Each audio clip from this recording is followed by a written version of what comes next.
2 there, but fortunate to come through.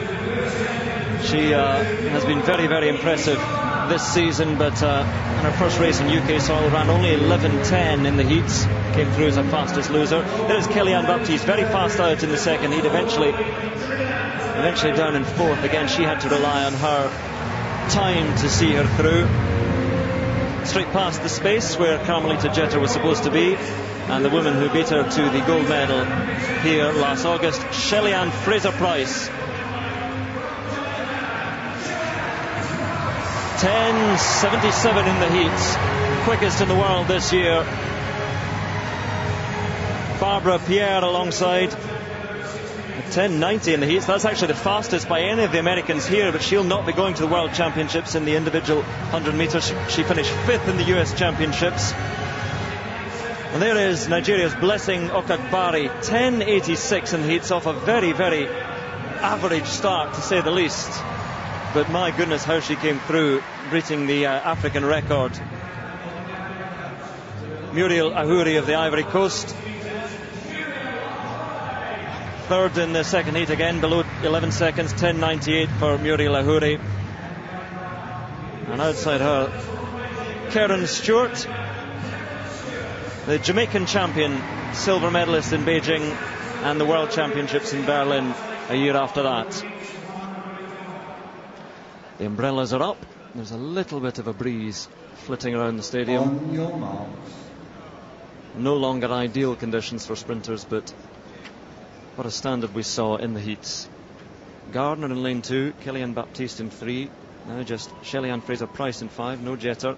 Barbara Pierre in 6, Blessing Okagbare in 7, Murielle AHOURE in 8, and Kerron Stewart in lane 9.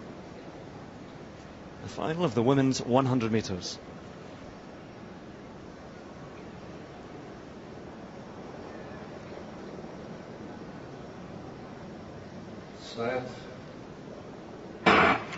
And Shelly-Ann FRASER-PRYCE just sitting a little bit. Shelly-Ann Baptiste again out very quickly, and here comes Barbara Pierre, and Barbara Pierre is leading them out. Okagbare trying to overhaul her. Okagbare comes through again and takes it from Pierre. Shelly-Ann FRASER-PRYCE looked to have 3rd, but Okagbare once again, 10:79. Again it's legal. She goes quicker and quicker still. Again, work on that start. She'll be a world beater. She may even be with a poor start. Wonderful victory for Blessing Okagbare.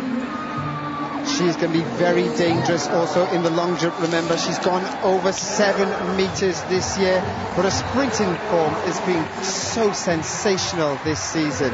I think the big surprise for us all was the poor showing really of Shelly-Ann FRASER-PRYCE, who ran an outstanding heat. But look at Okagbare. She's enjoying the fact that she set another African record. She did it in the first semi-final when she won that, and she's come back here in the final against all odds really to produce another scintillating bit of sprinting. Good high knee lift, confident in the form. That's why she doesn't really panic. She knows that she's going to claw these women back in as it comes to the latter part of the race, and hence that's why she keeps her cool. Again, perhaps it wasn't as bad by Okagbare in this as it was in the heat. She was out pretty quickly. It's just that Pierre was so good from 20 to 60 metres. I guess that's what happens in the final. You focus, you switch on, and you really work when it comes to the real deal. And the final is what it's all about. And she produced 10:79. Sensational bit of sprinting. And we talked about her beating that African record of Gloria Losey, which had stood since 1999 in the heat. She's lowered it even still down to that 10:79. And 5 of these women in the final going below 11 seconds. Great celebration from Blessing Okagbare, and she's now down talking to Phil. Well, the rain started falling, but it didn't affect you one little bit there. You hoped you'd give Shelly-Ann FRASER-PRYCE a good run for her money. You did that and more besides.